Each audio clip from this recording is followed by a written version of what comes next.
So we just finished the Drennan Festival down at Whiteacres in Cornwall, and we thought we'd call in at Drennan HQ and let Ramon run us through his recent victory in the feeder fishing World Club Championships. Ramon's team, JWP Water Service, consisted of 5 anglers, and they won both days of this World Championships. So Ramon, yes. Nice to have you at Drennan HQ. Thank you. So the 2021 World Championships this year was held in Bulgaria. Tell us a little bit about the venue. We fished at a rowing course in Bulgaria, in a city called Plovdiv. It was quite a fair venue because as a rowing course it's straight, even depth almost everywhere, just one bridge in the middle which splits some B and C section, but of all of that it was quite a good venue to fish. So there was 33 teams competing in this World Championships? Yeah, you have 33 teams, which makes, as it was more than, I'm not sure, but I think 24, 26, they split it in sections of 17 and 16. So you're fishing to 17 other anglers in your section. Your points actually work off the 17 peg section and the 16 peg section. That's very fair because I suppose one end of the section might fish well and the other end not fish as well.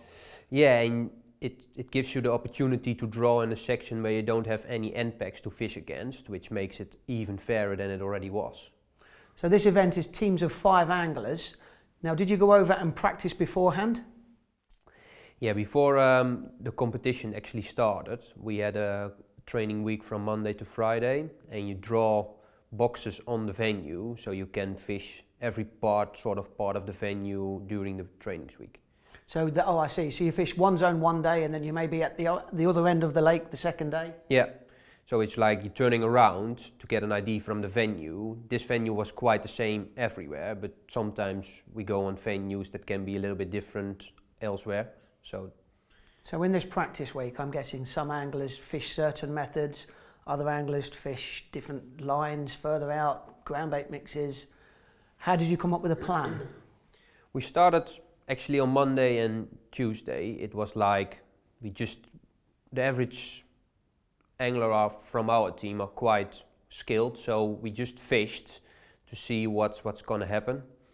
Because with events like this, venue seems to change during the week because a lot of bait and ground baits going in during the week, so the fish seems to move a little bit, like they're spreading out all over the venue, so you just want not to focus much on the first 2 days, and after Wednesday we formed sort like of a plan to see if a certain method was better than another one.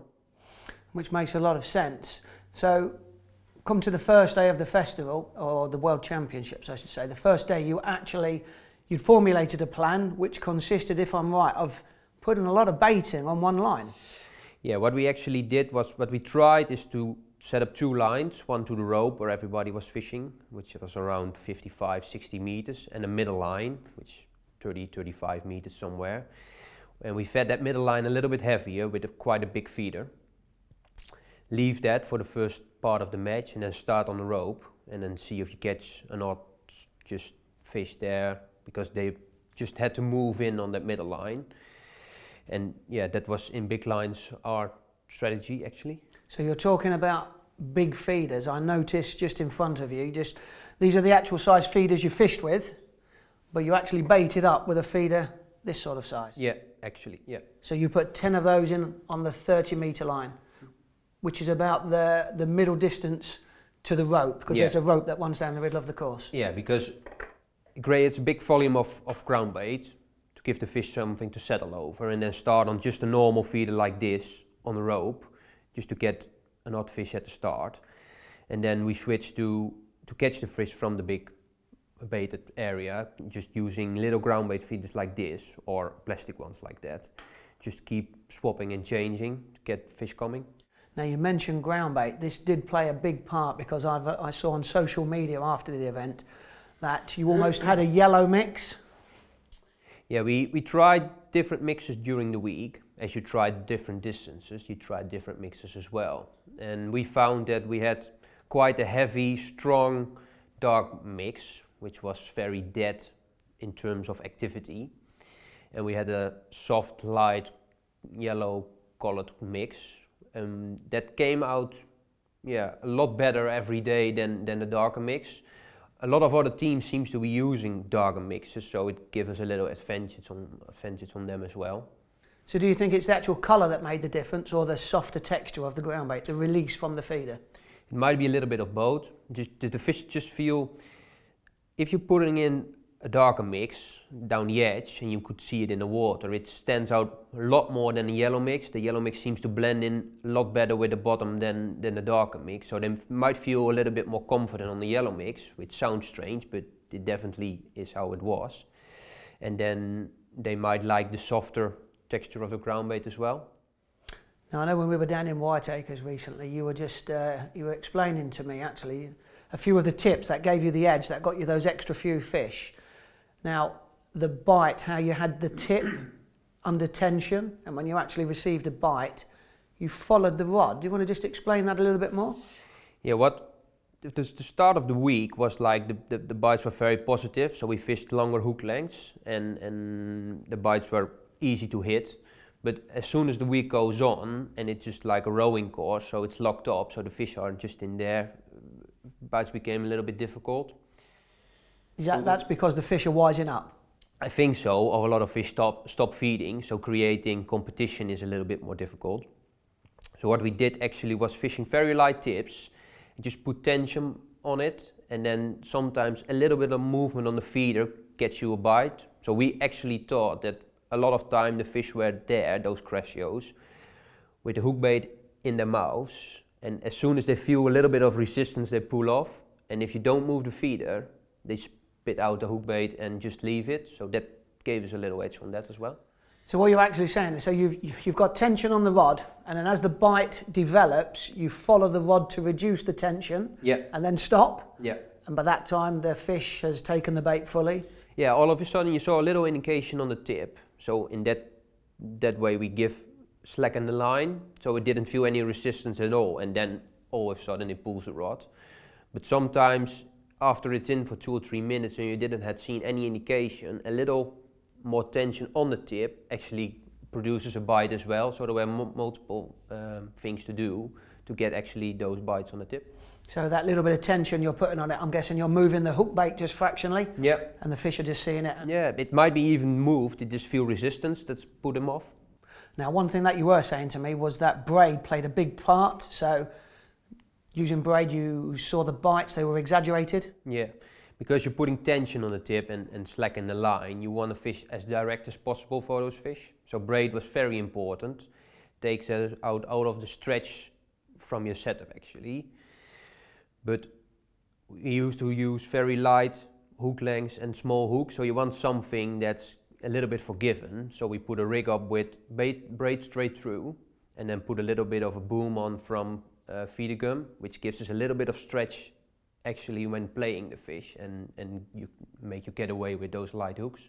Now this is the magical part, isn't it? This small feeder gum, that tiny little link of how long, what, 6 inches or 10 inches? Yes, probably say 6 inches, 15 centimeters will do, and then that it's just below the feeder and then attaching the hook length straight away to the feeder gum. So that gives you a bit of insurance, a little bit of stretch, so should a fish shake its head. Yeah, they're not massive, as you say, they're not very powerful fish, those crassios, but they can a little bit difficult in front of the net. So you just want something that's a little bit forgiving, together with a soft rod actually, that makes sure the hook doesn't come out. So just a bit of an insurance policy. Yeah. Yes, I like that. So the very terminal end, the actual hook length material and size of hooks, you say you fish small hooks and lines? Yeah, I use personally 012 fluorocarbon because I feel that with 012 I still had a chance, if there was a not bonus carp, and there were, you had a chance to land it. We're not focused on them, but if you're going lighter than that, I don't think you get them out, so you just have to be a little bit in worst case scenario. And then fishing hooks between sizes 16 and 20, depending on the hook baits we used, rather it be 2 worms or double maggot or even as scaled down like 2 bloodworm. You have to be changing that all the time. So the 012 hook length, how long was this? Was this a metre in length or? We started with a metre at the beginning of the week, but as the bites become difficult to hit, we shorten it up to 50 centimeters, and it makes a big difference at the end of the week because all those little things with twitching the feeder and everything makes bite detection a lot better. So it was important to shorten right down to 50 centimetres? Yeah. 50 centimeters and a little bit of the feeder gum, so it's as close as we could get because it's SIPS rules, so it has to be 50 centimeters below the feeder. So that's the distance we go, of the length of the hook length we go to. Now another big thing that we've spoken about down at Whiteacres was just how important bank runners are. Yeah, absolutely. Now your team had a team of 3 bank runners. Yeah. And they was, well, you were saying to me they were as important to you as what the actual fishing was. Yeah, because on those events it's like you always have 2 or 3 people that do well, especially you have your tactics right. There always seems to be 2 or 3 people, especially with our way of fishing, that we catch them fish later in the session. A bank runner can get you really vital information, and on this venue a little switch of hook baits worked as good as it was in the B sector as in C sector. So a bank runner can get you just back to concentration and make sure you change one or few things. You get a little run of fish and get you back in the race, so they are very important in this competition. Yeah, and we were talking earlier about that you put 10 feederfuls in on that middle line, but you didn't start on that. You started long and occasionally kept dropping on the middle line. And then when the fish turned up on the middle line, that's when you then focused on putting a weight together. Yeah. You could have a very good run out long, for sure, but the main focus was that middle line. And as soon as we caught a few fish over there, we stick to that and just kept, make little change, just try to catch an odd fish and then try to end up with sort of like 20-25 Caraccio, would give you decent points in every section. So Caraccio, were they the main species you targeted, or was there also other fish like skimmers and chub? No, there were a few chub, but they were very difficult to catch because they just were in certain areas. But there was definitely a method to catch them as well. But we mainly focused on the Caraccio, and you could catch on the rope. You could catch a bonus carp, which was a very welcome bonus because they were mostly 1.5 to 2 kilos each. So a very good bonus. Yeah, they were a very good bonus. So this middle line, this ground bait, how soft you had it coming out? Was it actually releasing out of the feeder halfway down, or only released out at the bottom? We put it in very soft, and depending on the type of the feeder, that makes the difference how it was emptying the feeder. So the plastic ones, we changed all of them, little plastic cage feeders.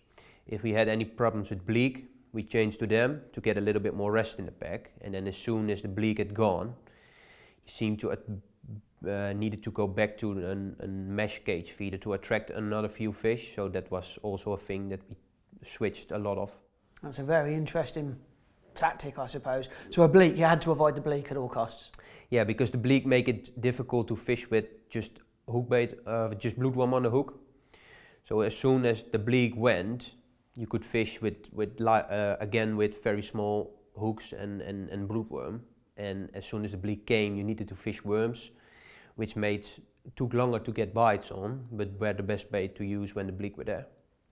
The results show that you got tactics absolutely spot on, because the first day you scored 12 penalty points, winning the day outright, and then the second day you scored 14 penalty points, again winning the day outright. Yes.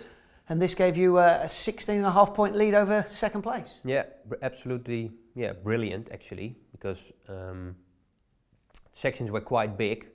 So to win it with a big difference like that is absolutely, we were over the moon with the result.